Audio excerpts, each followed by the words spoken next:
Hi everyone, it's Shane from Hanlon's for another Maintenance Monday. Today we're going to talk about feed wagon maintenance. So as the days get shorter in the fall and you pull a feed wagon out to get ready for winter feeding, or for those of you that have been feeding all summer and you want to get it ready for winter, we'll just give you some quick tips. So clean the wagon off so that you can have a good look at things. Jack up your axles and check to see if any of your wheels are loose, or if you spin them and they feel dry. Check your wheel bolts quickly. Then just have a look underneath while you're down there as far as the scale and the wiring. Sometimes you get some kind of a wild animal that will do a little bit of chewing on some wires. So have a look at that, fix what's broken, tape up what's necessary.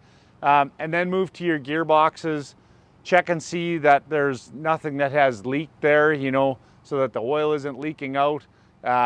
Check your levels, move into your drive shaft, check your U-joints there, and then move up into the tub and most importantly, check your knives. A lot of times guys are running with knives that are really worn, and yes, new knives are expensive, but if you change those knives out, a lot of times you can cut your processing time down by a third or better, which is a heck of a lot of diesel fuel. So check those knives.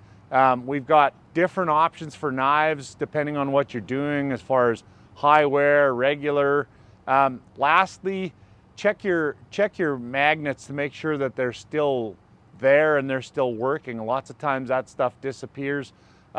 We also have an option for magnets in on the screws now. And the feedback that we're getting is they're quite a bit more effective at getting that iron out of the feed mix. So stop and have a peek. The parts guys can walk you through how to install those things. Other than that, general maintenance check, maybe hang something off of the machine that you know what the weight is so that you can do a quick check on the scale. If you have issues, give us a shout. We're more than willing to help. Hopefully that helps you out. Thanks for watching.